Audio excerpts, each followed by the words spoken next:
Hi, I'm Tati, and this is what I read in November and December. There are 9 books that I read over these past 2 months, so let's get right into it. First up, I read Mr. Kiss and Tell by Rob Thomas and Jennifer Graham, and I don't know if I already talked about this book in another wrap-up. I might have, because I was doing a whole thing, but if so, you get to hear about it again.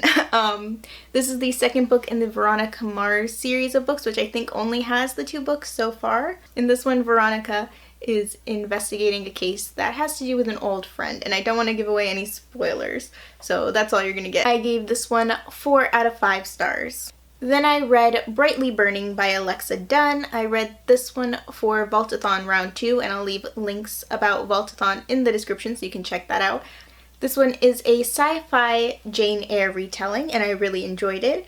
Granted, I've never read Jane Eyre, so I didn't have anything to compare it to. So for me, it was a really fun, sweet, young adult sci-fi that I really enjoyed. I gave it 4 out of 5 stars. Next up, I have The Secret of the Old Clock by Caroline Keene.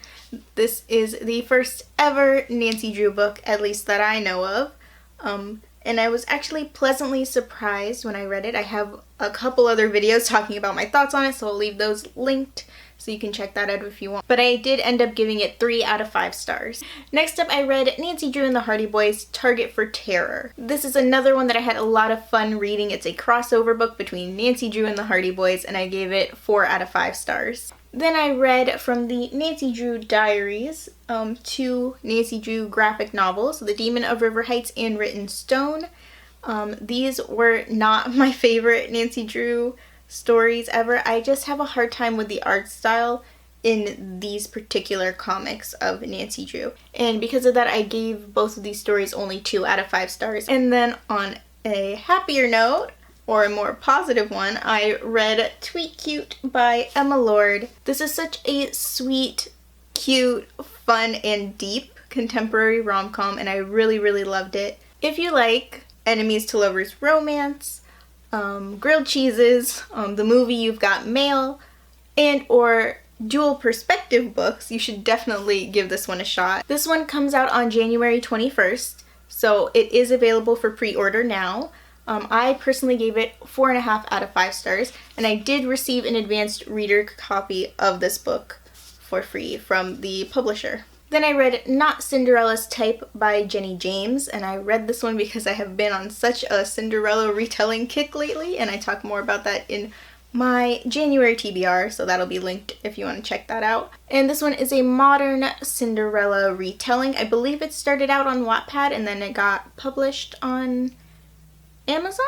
I'm not sure if it's published anywhere else. This one is a bit cheesy. I do want to preface it with that. It definitely is quite cheesy. However, I had a good time reading it and watching the movie adaptation of it, which is equal to or more cheesy than the book itself. But because of the enjoyment level I got out of it, and because for some reason I'm obsessed with Cinderella retellings lately, I gave it 3 out of 5 stars. Then I reread The Darkest Star by Jennifer L. Armentrout, and I kept it at my original 3 out of 5 star rating. And I reread that one so that I could read The Burning Shadow by Jennifer L. Armentrout, which is the sequel.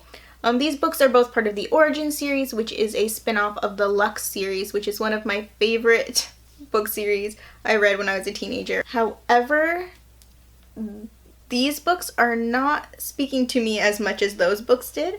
I'm going to assume that it's my reading taste changing and not the author's way of writing changing.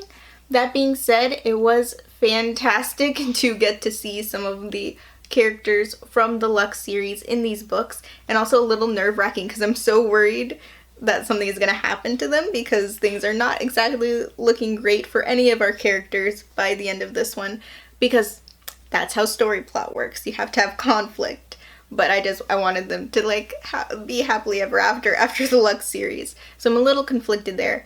I am still planning to continue on with this series with the next and maybe final book. I'm not sure how many books are going to be in this series. I do know the next one is called The Brightest Night, and according to Goodreads, it's coming out on October 20th of this year, 2020. So it's October 2020. And that was everything I read in November and December. Let me know in the comments what your favorite read of December was. If you liked this video and would like to see me do more monthly wrap-up videos, you can let me know by giving this video a like. I have new videos every Tuesday and Friday, so subscribe if you'd like to see more. Thanks for watching. Bye.